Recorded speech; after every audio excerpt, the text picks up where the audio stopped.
أعوذ بالله من الشيطان الرجيم بسم الله الرحمن الرحيم الحمد لله رب العالمين الرحمن الرحيم ملك يوم الدين إياك نعبد وإياك نستعين. asalaamaaleykum wa rahmatullah mbokk yi nga xam ne ñoo safoo di topp siiwal.net siiwal TV ñoo ngi leen nuyu di leen siyaare ba tey ñu ñëw di dellusiwaat ci naafile yi nga xam ne ñu ngi baaxoo di leen ko amal diiru ba weeru koor gi tàmbalee ba léegi tey ñu ñëw ci guddi fukkeel gi ak benn guddi fukkeel bi ak benn sëriñ bi mi ngi ciy wax ci téeram bii de Qurratul Ayni bëgg nañ koo xam ne da ciy julli mu julli ci naafile ñeenti rakka boo xam ne da ci jàng suratul fatihati benn yoon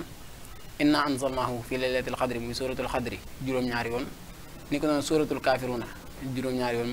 muy xul yaa ayyuhal kafiruna ni ko noonu suratul ixlaas juróom-ñaari yoon ñu baamuwaat ko ñeent rakka lay doon rakka bu ci nekk ginnaaw fatiha mu jàng suratul xadri juróom-ñaari yoon suratul kafiruna juróom-ñaari yoon suratul ixlaas juróom-ñaari yoon su noppee mu wax laa xawla wala quwwata illa billahi al aliyyil azim juróom-ñaar fukki yoon allahumma salli ala sayyidina muhammadin wa sallim juróom-ñaar fukki yoon sëriñ bi nee na ku ko defee nii mu ko waxee incha allah des na ko jéggal bàkkaar bi njëkk ak yu mujj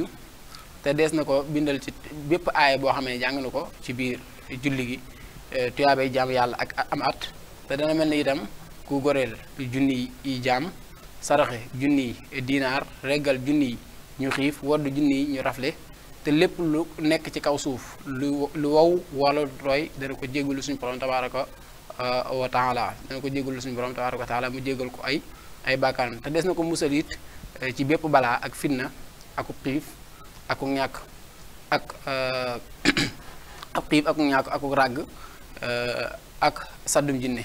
te des na ko musal ci mettitu dee te dana tàbbi àjjana te deesu ko xisaab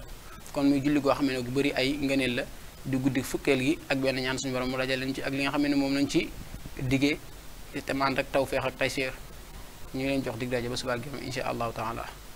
أعوذ بالله من الشيطان الرجيم بسم الله الرحمن الرحيم الحمد لله رب العالمين الرحمن الرحيم ملك يوم الدين إياك نعبد وإياك نستعين